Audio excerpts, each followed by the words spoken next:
Welcome back, sucker. Well, it's that time again. Another month, another dogshit human being. But who to focus on this time? I wasn't sure initially, so I listened to Billy Joel's magnum opus We Didn't Start the Fire on repeat for 12 hours straight to get a little inspiration.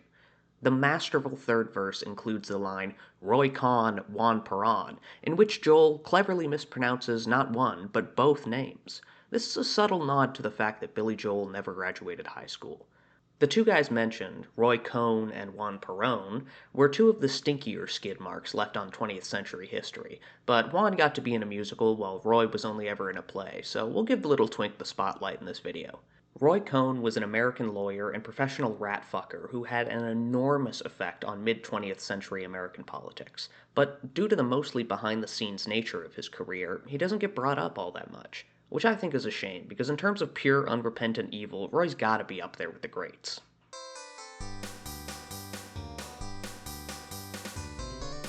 Roy Marcus Cohn was born on February 20th, 1927, in the Bronx, safely away from the pedophile breeding ground that is Coney Island. Like most children who are raised in a family, Roy was greatly influenced by his family, and there were plenty of colorful characters for Roy to model himself after. For starters, his mother Dora was neurotically controlling of him. Cute story from his childhood, she didn't like the way Roy's nose looked for whatever reason, so she took him to get multiple nose jobs before he even finished growing. One of the surgeons really beefed it on an operation, which left Roy with this huge, gross scar down his schnoz for the rest of his life. Great stuff, Roy's mom. Then he had his uncle Bernie, who has the distinction of being the only banker that New York State bothered to prosecute for fraud during the Great Depression. Hard to believe a guy who ran a financial institution called Bank of United States would ever engage in shady business practices, but that's what happened. The odd one of the bunch was his dad, Albert, who was a New York Supreme Court justice and was very influential in New York politics, yet he was always described as a very ethical and upstanding man. Roy just couldn't decide whose footsteps he wanted to follow in, so he made the unconventional choice to combine all three of their careers into one. He graduated from Columbia Law School at age 20, and at age 21 he was made an assistant district attorney for the Southern District of New York. I know that all sounds impressive, but it's important to bear in mind that 1. Roy only graduated early because he took an accelerated program for World War II veterans, despite the fact that he spent the last couple of months of World War II using his congressional connections to ensure that he never got drafted, and 2. He used his dad's political clout to ensure that he got the assistant DA job before he even knew whether or not he passed the bar exam. Now, most people view cheating your way through law school as a bad thing, because there's a lot of laws, and lawyers are sometimes required to know some of those laws. But not Roy. He saw law as a, quote, adversarial profession, which meant that he was far more concerned with winning by any means necessary than with things like legal precedent or ethics.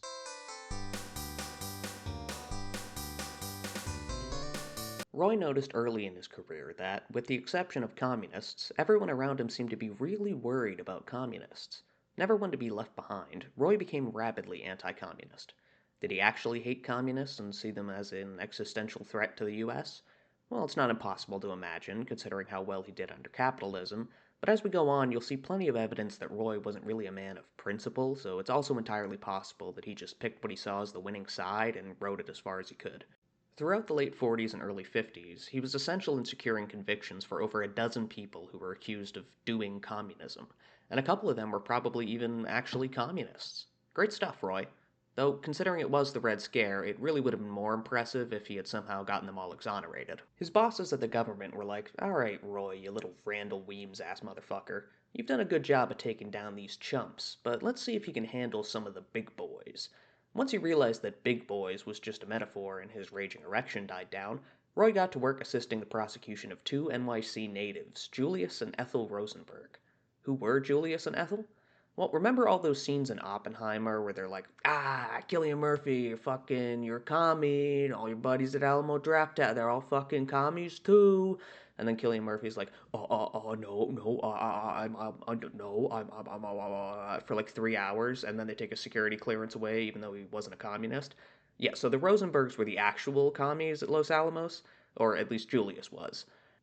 I'm not going to rehash the details of the case, but the prosecution won super easily because, again, Red Scare. Despite protesting their innocence until the end, the Rosenbergs both got the electric chair, and another We Didn't Start the Fire line was born.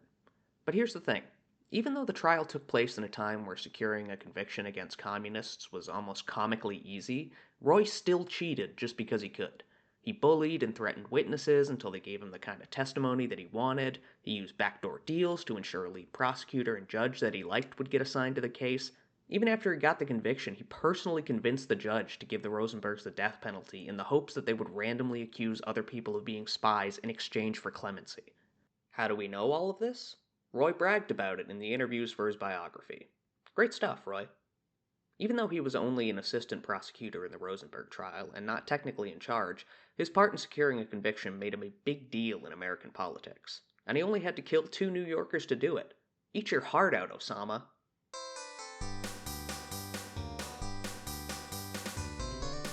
Meanwhile, in the distant land of Washington, D.C., a senator and raging alcoholic by the name of Joseph McCarthy was up to no good.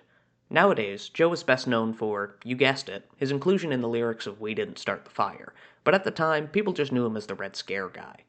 His whole shtick was to hold hearings with the House Un-American Activities Committee, where he'd ask other government guys, hey, are you a commie? And they'd go, no. And he'd go, that sounds like what a commie would say. And then everyone in the room would go, ooh. The problem was that by the time he started accusing people in the early 50s, most of the actual commie spies had already been rooted out, so Joe was just kind of making shit up and hoping he was right.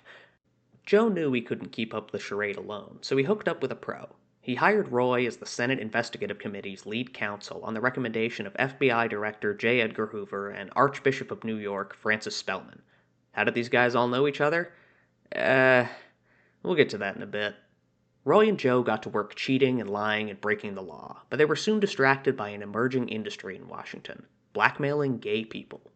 You see, President Eisenhower had just banned being gay in the government because gay guys were susceptible to being blackmailed by the Soviets into giving up state secrets. This had the unintended effect of making gay guys in the government infinitely more susceptible to being blackmailed by the Soviets into giving up state secrets because now it was explicitly against the rules to be gay in the government. Regardless of the ban's questionable efficacy, it was now up to Joe and Roy to root out these government gays. Roy thought to himself, hey, wouldn't it be really funny if we said we were going to stop people from doing gay blackmail, but then we were the ones doing gay blackmail? And Roy and Joe started gay blackmailing all the gay guys in government into giving him juicy Washington insider secrets. Unfortunately, it seems a lot of the guys he was blackmailing didn't understand why it was so funny, so a bunch of them killed themselves. Great stuff, Roy. The fun didn't last, though. See, Roy had become quote-unquote good friends with a young twink named G. David Shine. Shine had been brought onto Joe's staff on Roy's recommendation, and the two swiftly set off on a tour of Europe. The tour was publicized as an effort to root out communist influence in American libraries across Europe, but in reality, Roy and Shine just spent the whole time sharing hotel rooms with only one bed and going to every nightclub in Europe. When stories of their escapades made their way into the US press, people started asking, wait, is Roy gay? Roy's response to this was to go, nuh-uh, but that didn't do much to assuage rumors. Roy really kicked the hornet's nest after Shine got drafted into the Army in late 1953. When word got back to Roy, presumably during pillow talk, he started angrily calling all of his contacts in the Army, demanding that Shine be given special treatment. When that didn't work, he started threatening to use blackmail against the Army bigwigs if he didn't get his way. As it turns out, the US military is the one group of gay guys that you're not allowed to blackmail, and so the Senate took the ensuing shit show as an opportunity to officially censure Joe, effectively ending his political career and the second Red Scare along with him. With nothing more to gain in Washington, Roy resigned as lead counsel and headed home to the Big Apple.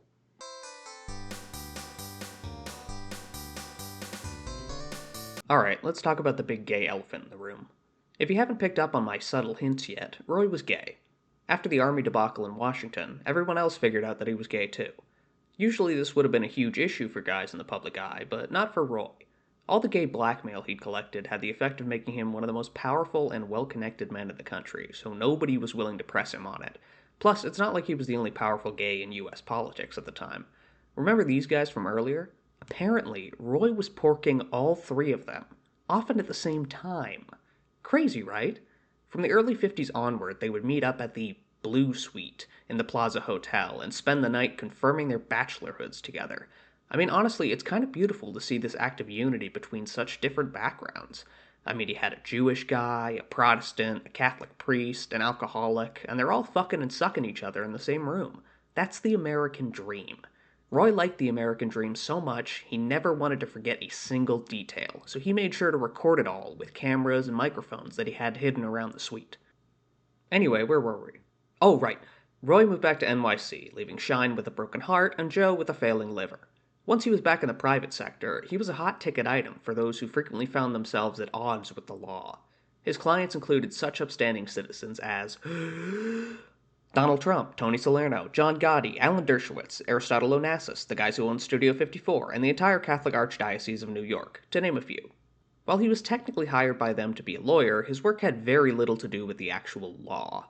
Like, sure, he had a law degree and he passed the bar or whatever, but he wasn't really a lawyer. He was a fixer. If his client had a problem, he would fix it.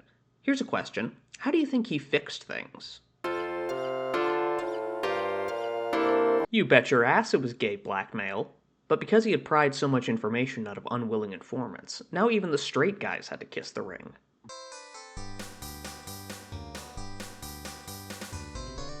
From the mid-50s to the mid-80s, Roy was on top of the world. He had some of the most powerful people in the world under his thumb, he had picked up another young twink to mentor and turn into his own special brand of monster, and he was as openly gay as one could get without having to admit to anyone that he actually liked banging dudes. Oh, and he also got Reagan elected, so you can thank him for that too.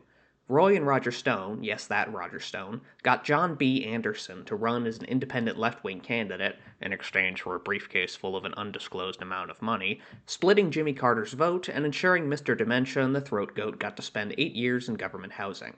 And he did all of this without spending a dime of his own money. Seriously, he was like pathologically opposed to ever paying anyone for anything.